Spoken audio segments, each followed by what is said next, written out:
Good evening, everybody. Thanks for all of you for joining us in the audience here in Rothenberg Hall and a very hefty live stream. I'm Karen Lawrence, president of the Huntington.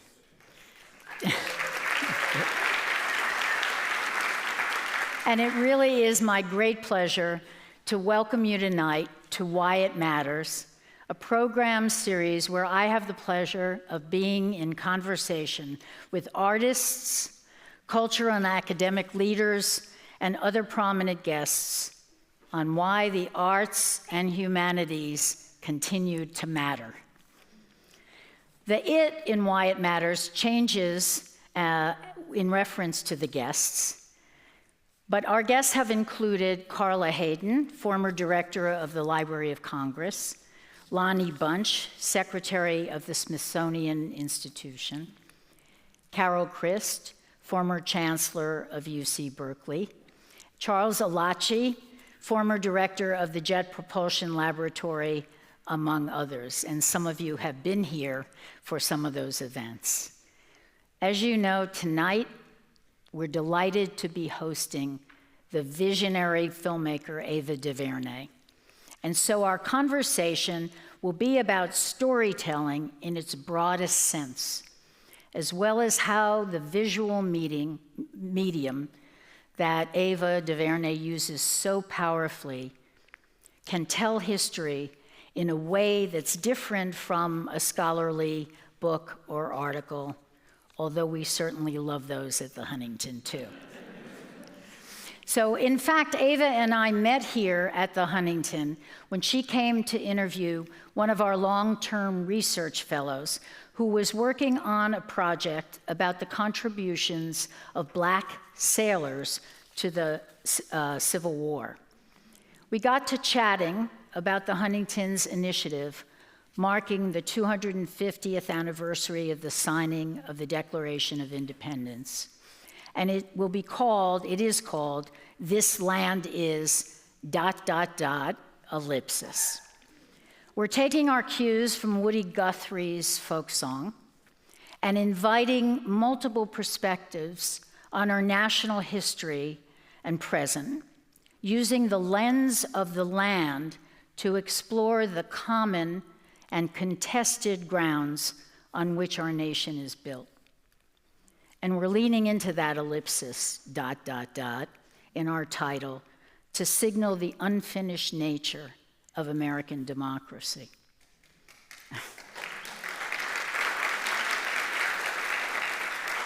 As we were thinking about how to begin our year of programming, how to launch it, this initiative, Ava came to mind right away as someone whose voice could help us set the right tone from the outset for this year of reflection. Somebody who tells our nation's history unflinchingly and with a sense of both its complexity and its promise. Ava DuVernay's storytelling is saturated with the power of both research and lived experiences, with a love of language and of the words of writers and poets who came before us. Especially at this moment, there's a lot at stake in telling stories of American history accurately and in all their contradictions.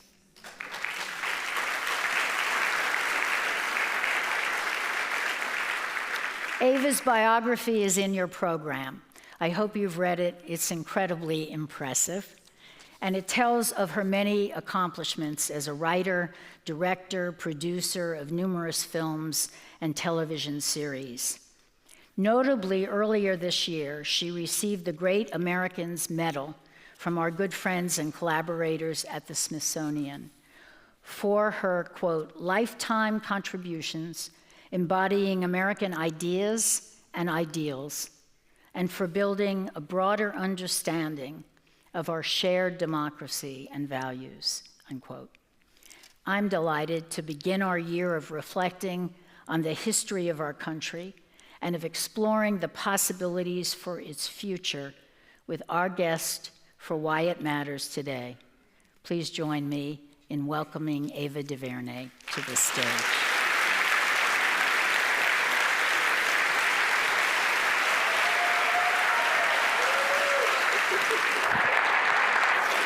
Thank you.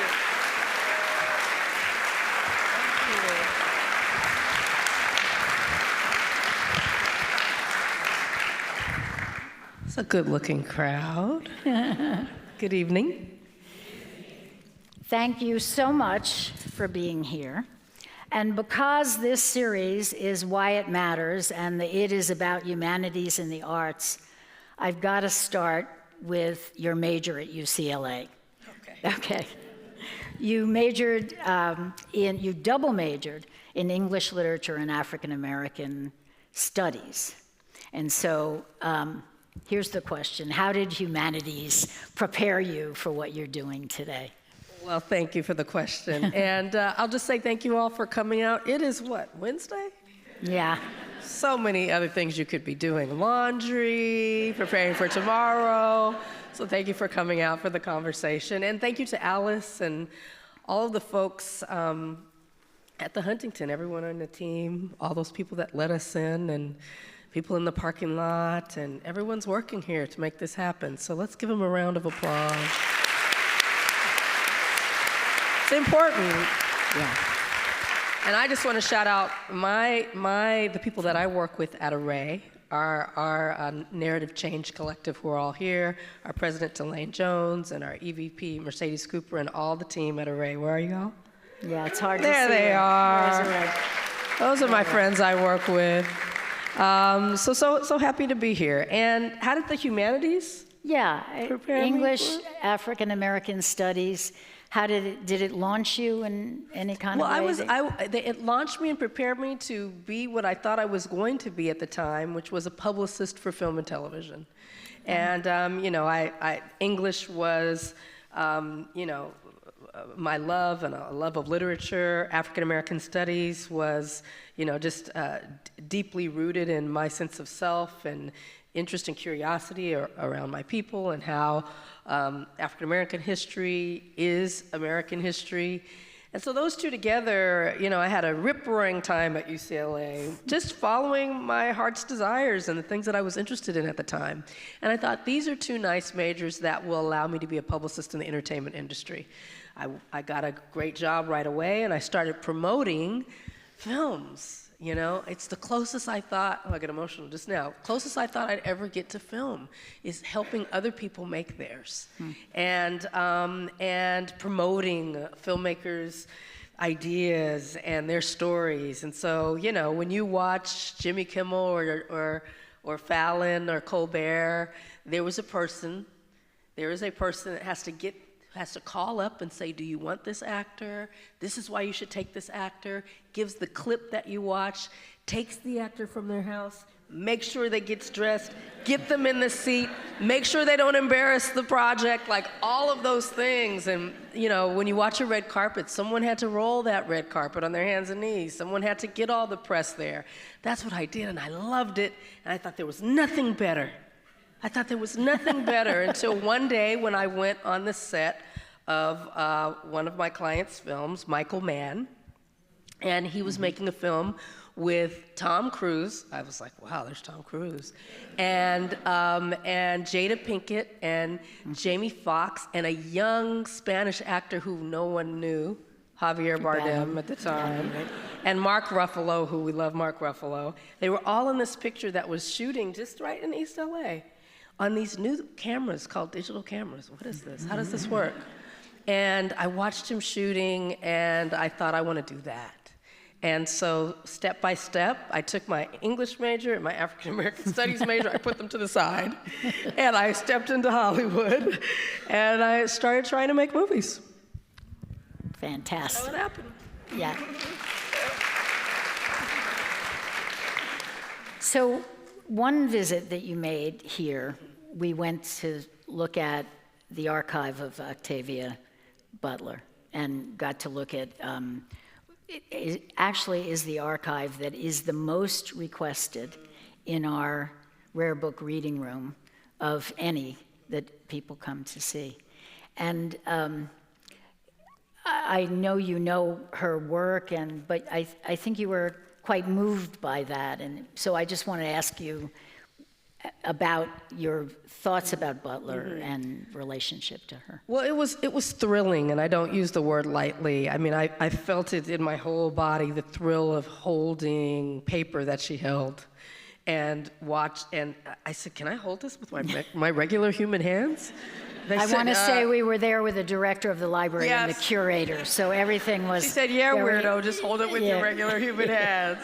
But it was such a kind of sacred thing to see the notes that she put in the margin, and you know, to really think about pure genius and the word visionary that's used, tossed around all the time, but visionary in imagining worlds that do not exist, and so much of it now coming to life. Our fears, the dangers, the joys, the triumphs, all just in your head, and somehow expressing those in ways that are poetry, that are warning, that are call to action. I mean, I think it's extraordinary that her papers are here. I think it's such a gift that they're held here, and that they're so highly regarded by the team that cares for them every day.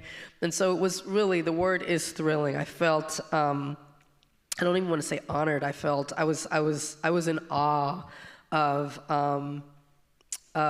being in the presence of her ideas and the actual paper that she held. And so thank you. It was tagged on to the end of a visit about something else. Yeah. And so it was an extraordinary delight.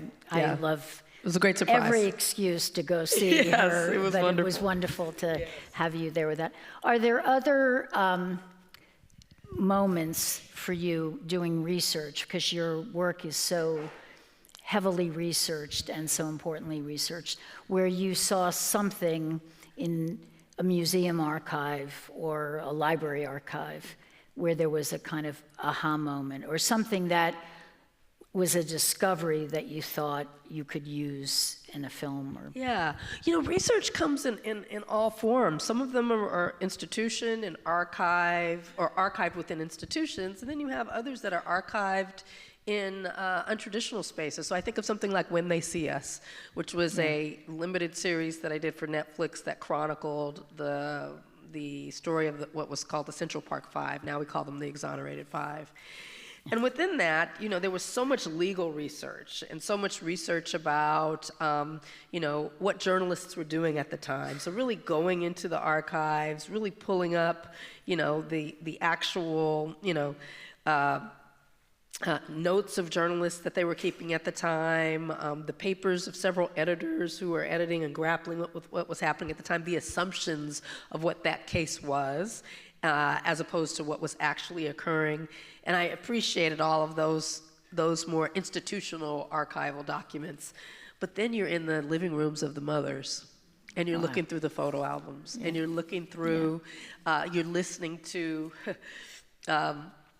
remember, those of us here who remember actual answering machines that were like a separate machine with the little tapes, and like listening to the boy before he was caught in this false arrest, just saying, "Mom, I'll be home at this time," or what, listening to the voices, the paper, the pictures. So I so enjoy and value both.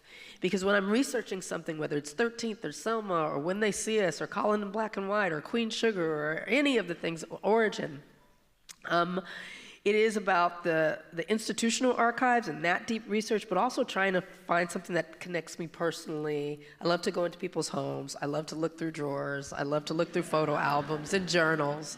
And I think in my work, they've really sat side by side. Yeah, I mean, it does seem that your work is so deeply steeped in research, but also lived experience. I mean, I think that's what you're talking about, that combination. That's right. Of, Yeah, you know, so the aha moments are also just understanding what it was personally for that person. There's a film that you were asked to make for the opening of the National Museum of African American History and Culture at the Smithsonian. And I'd love to talk about it. And it's a film that's shown there. Yes. So it doesn't stream, and it's not in the theater, and it's 24 minutes. It's a great film to talk about. A film you can never see Yeah. is what we're going to talk about now. Great. She knows how if those of you who have seen it and have seen it there, it's in a very special site and was made for that site. Just for that and site, I get it. I get it. So it would not be one that we would excerpt, but I'm going to try to talk about, we will have a clip later of a film that Ava made, but this is not it. So, but I want to talk about this film because I think it's so incredible. And the premise of it is incredible. But first I want to ask you, as I understand it, and I think you told me, you got a cold call from Dr. Lonnie Bunch. Yes. Asking you to make this movie. Yes. Just describe a little bit about that. Well, the call I got from Dr. Lonnie Bunch is, exceeds any call that I've ever received from anyone at a Hollywood studio. Because his call said, we are choosing you. You will be the sole filmmaker who will make the introductory film for the National Museum of African American History and Culture. And I'm like, okay. And he said, I said, yes, sir. Well, what would you like me to do? Anything you want. Music to a filmmaker's ears, and also completely terrifying. Give me some parameters. Tell me what you want me to do. He said, African American history. Yeah. So it was very exciting, invigorating, the trust, to be selected. I said, well, how long will this be there? And he said, it will be the film in residence. We are building a special room just to show the film, special little auditorium just to show the film. You come into the theater, into the atrium, and there'll be a space to just see this film before you enter. It's the introduction of the museum. And I said, okay, so how long will it be there? It will be there for the first decade of the museum. It's like, just make it for 10 years. Just for 10 years. Yeah. Just got to be good for 10 years. So it was an extraordinary call from him. I did not know him before. He was the head of He was the head MAC, of just we call it the Blacksonian. The Blacksonian. Yes. The National Museum of African American History and Culture. And now he's the secretary of all of them, of course. Right. And we're so proud. And it's always a wonderful experience to work with him. It went something like this: Dr. Bunch, I'm thinking of doing this. Sure, kid, let me know when you're finished. Dr. Bunch, I'm doing this. How do you feel about it? Do you like it? Yes, then great, keep going. I mean, literally, it was just so much support, and it was a fantastic endeavor. And so for that, I went out and asked, friends and actors that I admired to be a part of it. So it basically, should I tell them what it's about? I want you to tell them about, no, I'm interested in your telling them how you came up with the way to make this film. Maybe I will spill a little of the beans, that this is August 28th, a day in the life of the people, and it's August 28th, that day, over more than 100 years, and its significance. Yes. So now I would love you to tell. Well, I'd heard a radio show years ago when I was at UCLA that talked about the fact that the day that Emmett Till was murdered was the same day in a different year that Dr. King gave the I Have a Dream speech. And I thought, wow, the flashpoint, the trigger that is widely credited, sadly, for sparking the modern civil rights movement of the time, culminates with, just the murder of Emmett Till, culminates with this triumphant moment of Dr. King, giving the I Have a Dream speech, and thought, what a thing that those two are on the same day. But as I researched that further, other things of note happened on that day in different years. And another year was the first time that any Motown song ever played on the radio. Not Martha and the Vandellas. What was the? Oh gosh, you got me. I'm blanking on it. It's a great scene, though, to see it's a mother great and daughter. Scene. Yeah, and it starts the film, right? I mean, it's the first. Yes, the first vignette. Yeah. In another year, it is the year that Katrina made landfall, Hurricane Katrina made landfall. In another year, it is the year that Barack Obama accepted the nomination for president at the DNC. Isn't that incredible? All on August 28th in different years. And 1833, when slavery was abolished. In the UK. In the UK. And so the idea that which was a flashpoint and a catalyst for so much of the abolition movement here. And so the idea to use that date, a day in the life of the people through different years, and instead of writing my little script, all of the words come from famous and some maybe not as known, but the poetry of African American poets. And so there are these vignettes that denote each of these days, and the lens through which I plan to do it. So for the I Have a Dream speech, you never see King. You see two people, witnesses in the audience who are preparing to see King, and they begin to talk.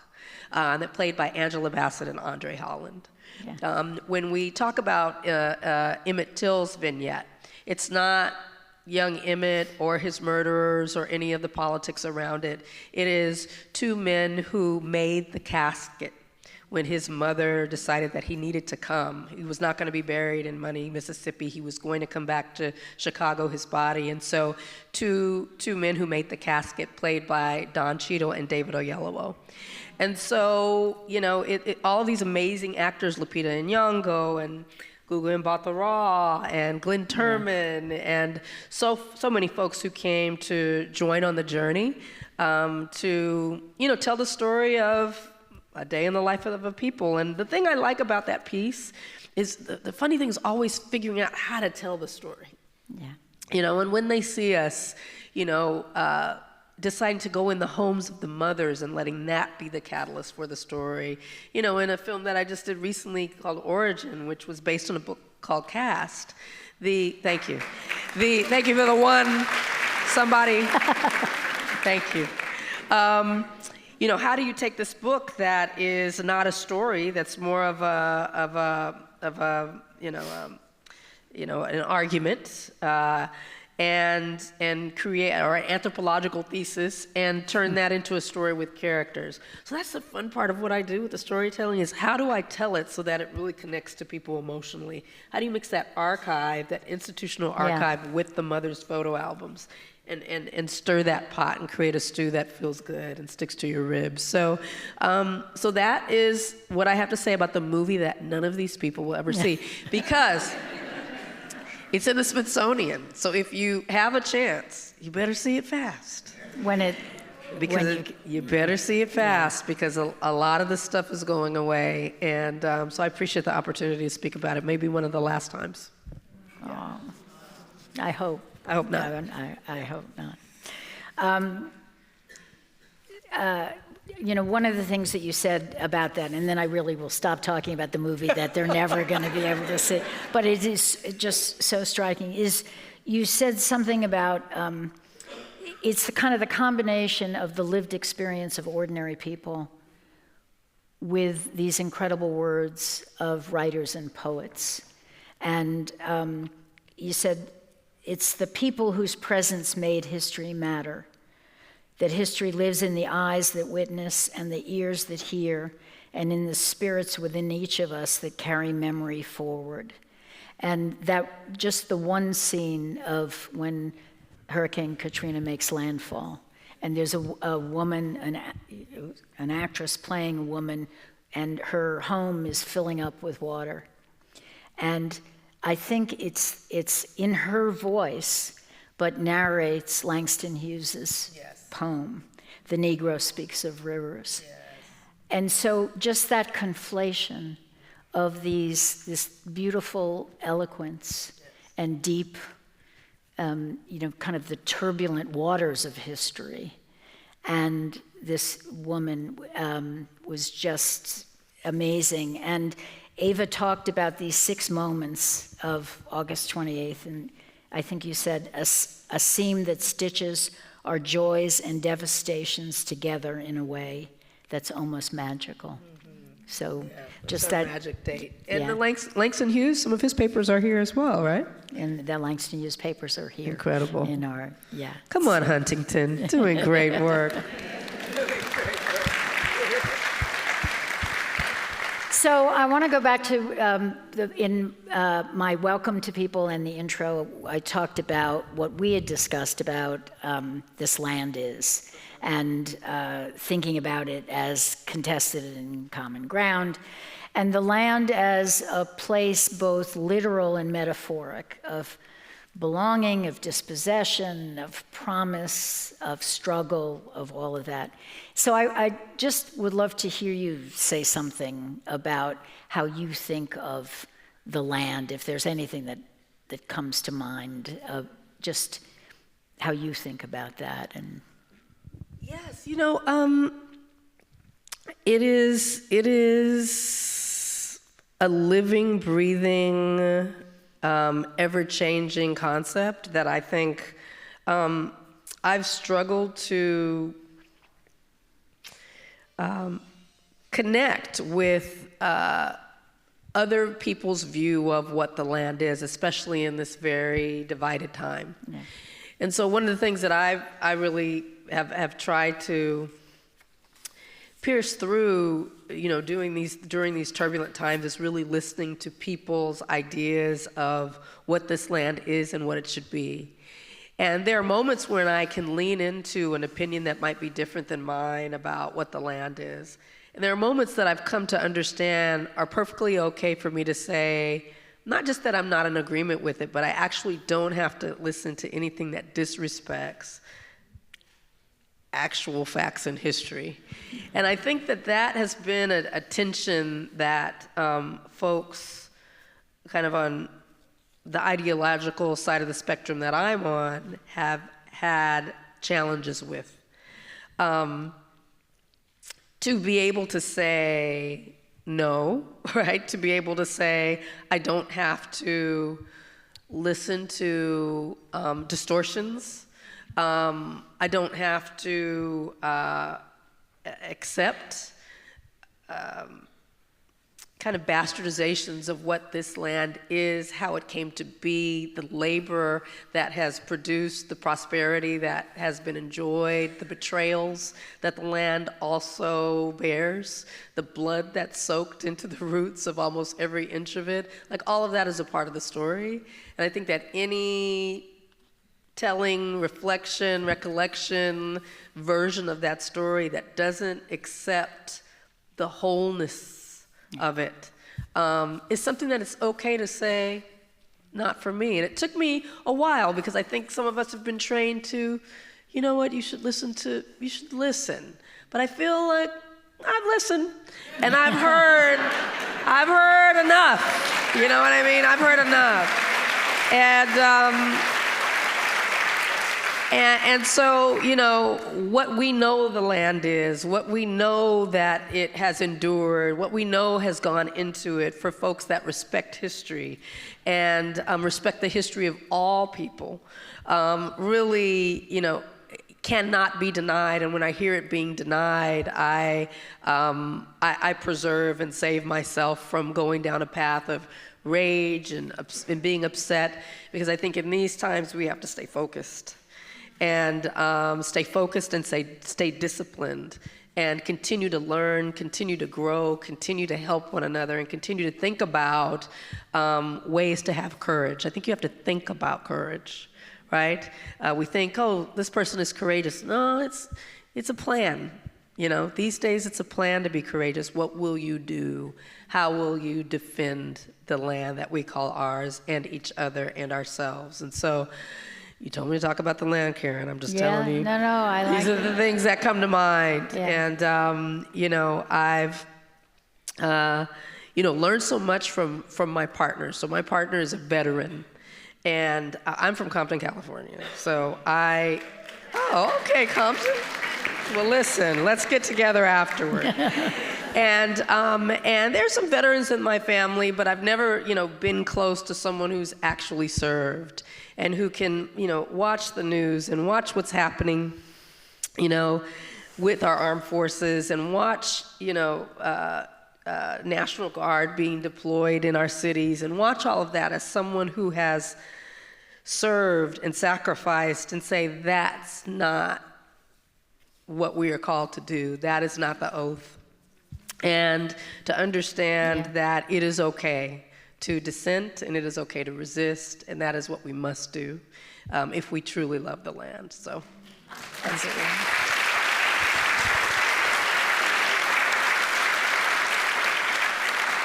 So I follow your Substack. My Substack, Karen Lawrence is following my Substack? Wow, okay. And it's called Onward with Ava DuVernay. And this picks up on what you're saying at a time when there's a lot to be pessimistic about. Yeah. How do you find the inner resources to say onward? I mean, you've given us evidence of that, yes. But anything else that where you get that from to have that courage? Yeah, where to have the courage? Like I said, I think it's a plan. I think we have to think about it, talk about it, and plan it out. I mean, I think, my whole idea of going on Substack was to say, I look at our social media platforms that are owned by the same people who are standing behind this other person.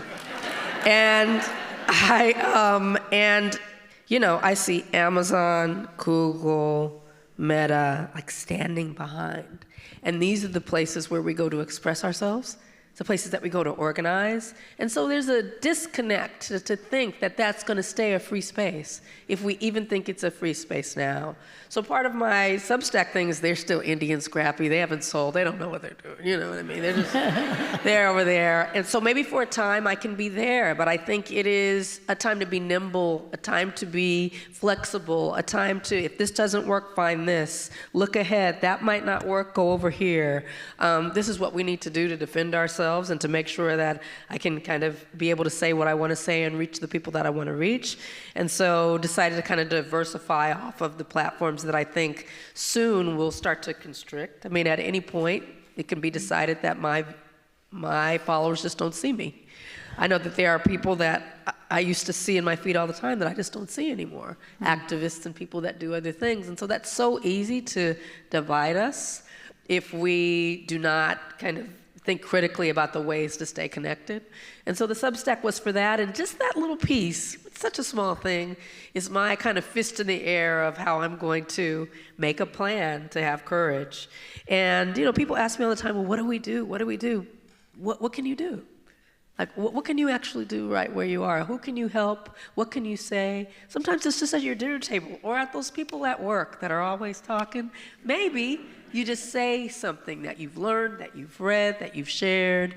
There's so many ways in every little thing. Like our Dr. King says, the arc of the moral universe bends towards justice, not by itself. We've got to do it little by little. Every little thing, I think, matters. So I've promised them that they're going to see one of the ways that you manifest that courage in the films that you do. And so we've got, I think, a 6.5-minute clip of the end of Selma, which is an amazing 6.5 minutes. And I want to play the clip for the audience and really think about how you have in your work dramatized history, worked with incredible actors to do it, and how that works with being a documentarian and telling the truth about history. So let's roll the clip.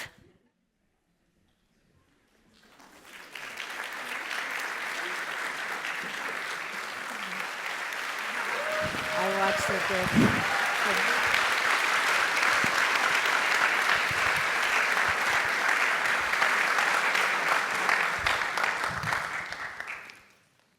so much to say. Could you talk about, doing that at the end where you move from the scripted drama to the footage, the documentary. I mean, telling history, dramatizing history, some of the same things we've been talking about, but you move back and forth. I'm sure there were some practical reasons and some aesthetic reasons. Nothing's as good as the real footage. I mean, I feel so emotional seeing all the different kinds of people that did it and having gone into the archive and done the work to watch all of it. It's even emotional to watch it now.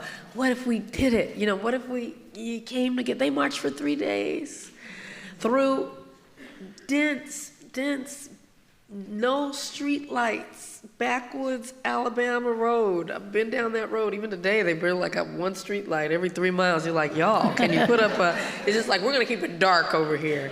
They had threats of snipers, threats of, they were completely threatening the Klan. Everyone was threatening them to do this march. You know, the Civil Rights Movement was a sustained 10 years. It wasn't a No Kings March every Sunday, kind of 3 times a week. No disrespect to it, you know what I mean? But we need to put the pedal to the metal here. You know what I mean? Like, we really need to be more consistent. And be more. I mean, that Montgomery bus boycott. Can you imagine?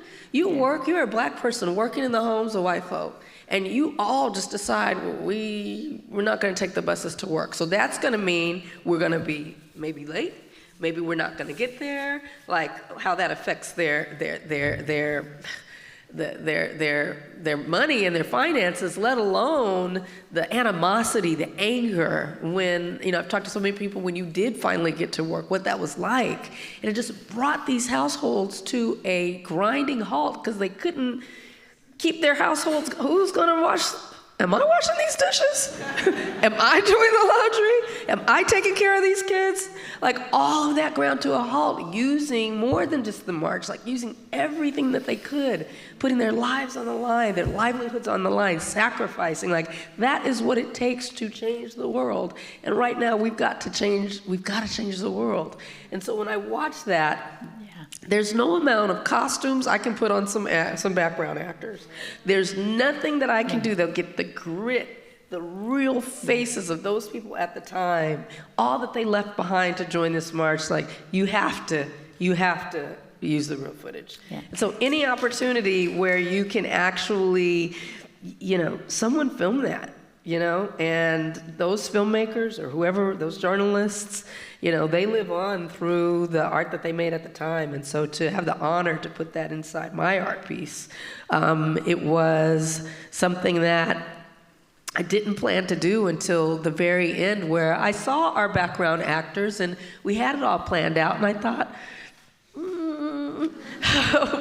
it didn't have the emotional resonance as the real thing. So it was a real honor to be able to use that footage. And anytime I try to, in Origin, there's a moment where, we're recreating the murder of Trayvon Martin to really, illustrate the kind of flashpoint of the modern, civil rights agenda with Black Lives Matter. And we were able, and with his mother's permission, to use the real audio, the real 911 calls where you hear his last moments of saying, help me. And I think that whenever we have an opportunity to bring those pieces in with permission, respectfully, in a dignified way, it just adds that intangible piece that elevates the art. And I've had an opportunity to do it a few times, but when it works, it really works. Yeah. It did. Yeah, thank you. Amazing. Thank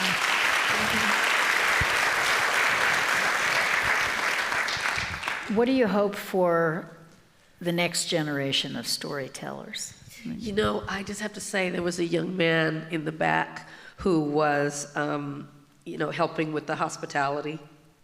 And he came up to me and he said, I had to learn you in school. And I said, okay. He said, this is such a full circle moment, like a 360 moment. He's really looking me in the eyes. I could tell he really, this is a few moments ago.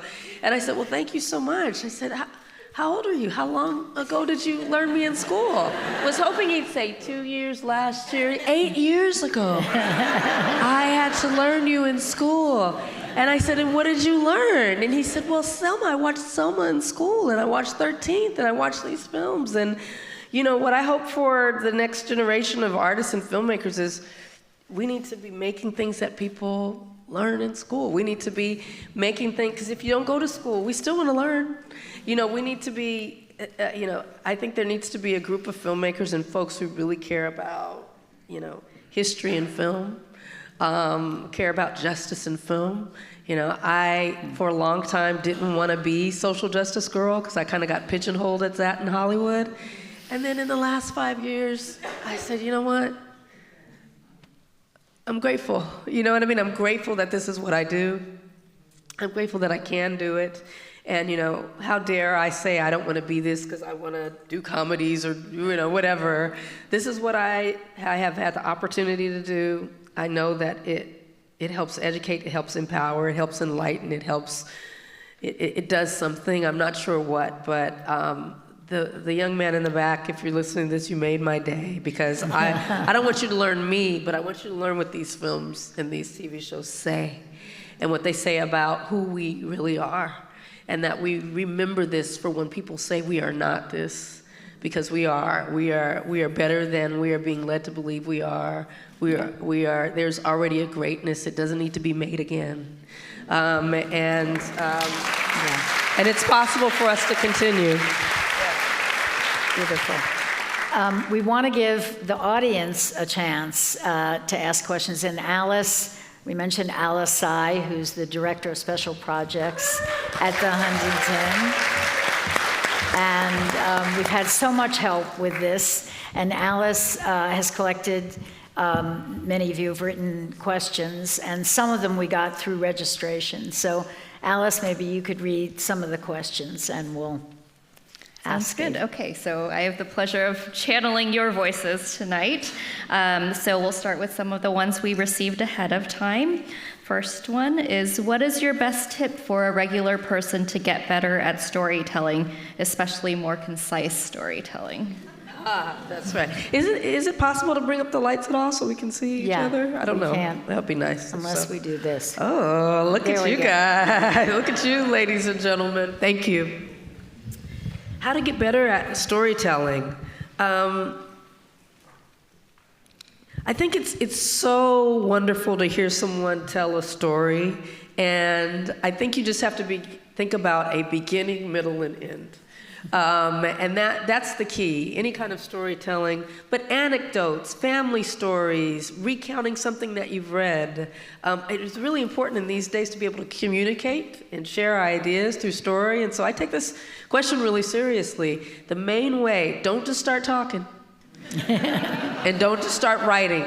The one little tip that I can give is, what's my beginning, middle, and end? And if you can just think, as I start to tell this story, as I start to share this memory, as I start to say what happened to me, okay, what's my end? What's my middle? Okay, let me begin. That's my little tip. Hopefully it helps. Thank you. This is a related question. At the start of a project, how do you know that your idea has wings? Has wings? If I like it. If I like it truly. I just have confidence that I am not so unique. I am not so spectacular that what I like, no one else will like. Like, I understand that we are all, we got a lot of similarities. And that if I like something, there's at least one other person who's gonna like that thing. My tastes are not that radical. And so to just really have faith and confidence as an artist, as a storyteller, as whatever you're doing, that if you like it, if there's something in you that is attracted to it, that there will be other people who are as well. And that has helped me so often in going down certain roads. I don't feel alone in my ideas. I feel confident that I'm not spectacular enough to be the only person who likes this. And I should just announce too that if you have questions, wave your cards and someone will come grab them and bring them over. So, okay, but I'll keep going here. What is something that you've changed your mind about? Something that I've changed my mind about? Oh, wow. Something that I've changed my mind about. What a question. Who asked that? You know, I think I change my mind all the time, and I think that I wish more people did. I think that change is courage, and that to amend yourself and to amend what you think and to amend what everybody else thinks is kind of the bedrock of living a full and exciting life. And so I feel like I try to change a lot. I'll give you one example. In my industry, a lot of folks will be, I make TV. I make feature films. I make documentaries. I make commercials. It's very segmented. They try to kind of put you in these boxes. And so early on, I really took solace from artists who did a bit of everything. And so and it's come in handy now when certain industries are shut down and they're not interested. Hey, if you don't like my feature film, I'll make a doc. If you don't like my doc, I'll go make TV. If you don't like my TV, I'll make a music video. If you don't like my music video, I'll make a museum installation. So just that idea of being able to change has really helped me in my career, but also, you know, all of those different areas really feed each other. I mean, change is everything. Octavia Butler has an incredible, are any of the curators here who know that line? It's change. There's something about God is change. So shout it out. God is change. Say it again. All that you touch, you change. Yeah. It's incredible. So that's how I feel about change. It's a good thing. How do you navigate creative blocks as a creator? You know, I strongly believe in procrastination. I think it's wonderful. It's fantastic. It's okay. It's okay to spend the whole day not doing the thing and then rushing it at the end. You know what I mean? It's okay as long as you get it done. But really, with creative blocks, I don't try to force myself because I understand that procrastination is an incubation period. It really is. You have so much tension about the thing that you're going to do that, you know, things are kind of ricocheting off of you in different ways that you don't even understand. And that it's just a time to take things in. I don't beat myself up when I have a block. I know that I procrastinate, but I also have embraced, I tell myself, this is actually work. Like I'm taking in the stimuli, I am, you know. And for some people, I work better under pressure. You know, I really do. So if I have a 3-month deadline, which I actually do have a 3-month deadline right now to write something, it's due at the end of January. I'll probably start the week between Christmas and New Year's. And I'm gonna get it done. And in the meantime, I'm reading, I'm thinking, and I'm hopeful that it'll come when the time is right. I know everybody is relieved to hear that answer. It feels confirmed every time that we're going to feel better about procrastinating because you said this. Ava, can you tell us about some of your upcoming projects? Yes. I can tell you there are many things brewing that I cannot tell you. I'm working on a documentary right now that I'm very excited about that I will say deals with the times. How about that? And so I'm hopeful that it will contribute to the conversations that I'm hoping we continue to have and have in more robust ways. And so that's my main focus right now. And then writing a script, rewriting a script, but the documentary is my main focus, and it'll be my contribution to this moment, and I hope that we can continue to iterate and I can contribute more to, you know, ideas, information, you know, the kinds of exchanges that I hope we have. Yeah. This is a lighter one. Our group is curious about your Ben & Jerry's ice cream flavor. It's delicious. That's what I'll say. All of the proceeds go to Array. Array is a narrative change collective that I founded over a decade ago. Hey, thank you. We have a small campus in historic Filipino town in LA where we have public programming that's very robust. Everything's always free. We believe that film is a portal to all sorts of beautiful things and discoveries, and so we show film and have conversation and activity around cinema as the catalyzing force. We do many things on the campus, and so go to arraynow.com, check out the films, the activities, come visit us. It's an open community of film geeks, and that is a big focus for us. And so all of the proceeds from your Ben and Jerry's goes to keep all of our activities at Array free. I think we have time for a few more. So first, what advice would you give to young upcoming filmmakers? Parentheses, love your work. Oh, well, thank you. I appreciate that. I think this is a tough time to be getting into this industry. So don't think about getting into the industry. Think about making your films, truly. Those are two different things. So I talk to filmmakers all the time, young filmmakers, aspiring artists. Actors will come up to me, how can I audition for you? Well, let's slow down. Where do you study? Do you study? What have you read lately? What are you watching? What are you focusing on? I think it's really about craft. And so I would tell young filmmakers or artists of any kind, get good. You know what I mean? Start practicing and working those muscles before you think about application of the industry, auditions and agents and all of that.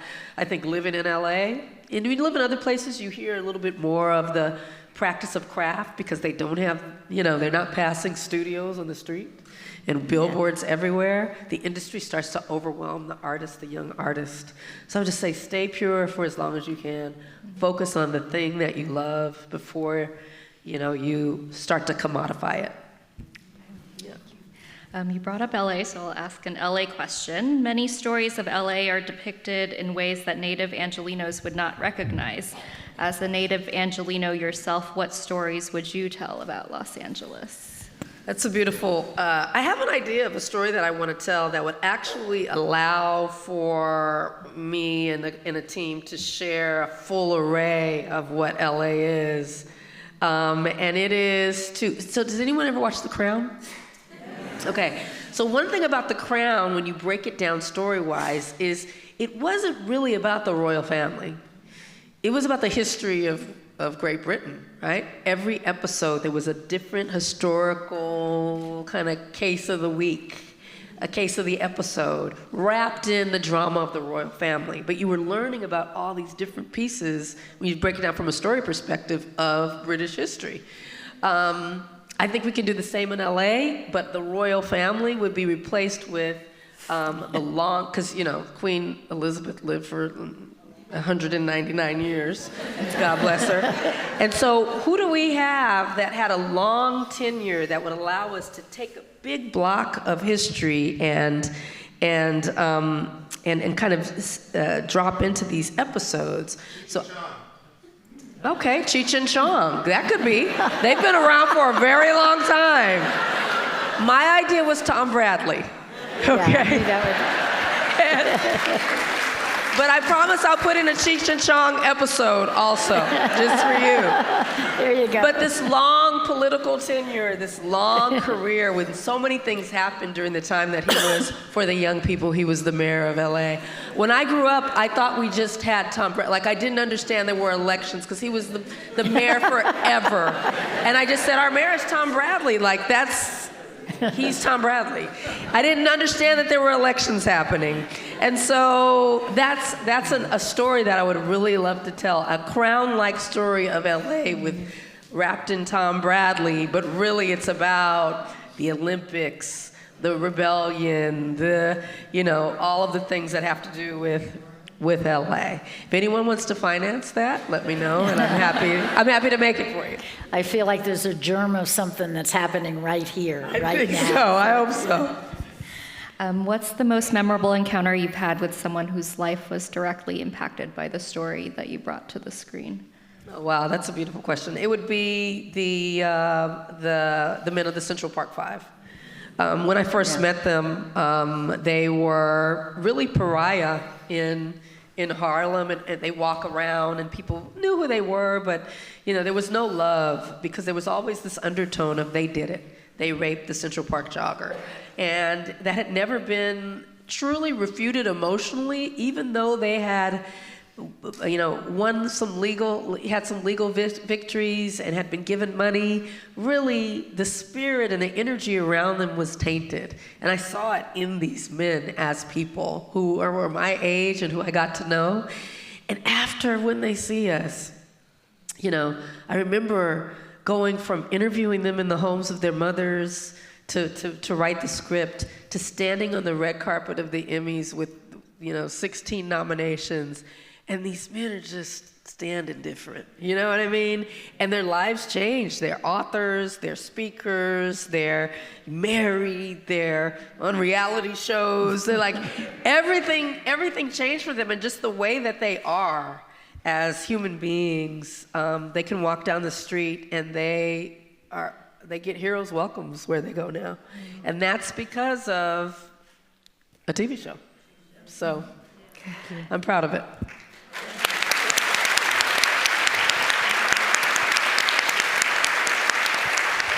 You've demonstrated the courage that we've been talking about. It's been delightful to have you. I want to thank Ava. I want to thank all of you for coming. I want to thank my team. As you started to say at the beginning, it takes a lot of people to put this on. Alice, thank you. Raylene Galarza, our audio-visual team that did this, David and Mikey, Advancement, all of the folks at the Huntington and Array. We really, I'm so glad that this has come to fruition. And thank you for inviting me. Thank you you said I'd love for you to come and speak one day. Most people don't follow up on things. Karen, she follows up. But I just have to say, I know how it is to get up or to come from work or to leave home and to come and gather. I think it's so important that we gather in person, not just online. And so I just want to thank you for coming. Good to see you. Thank you. Thank you.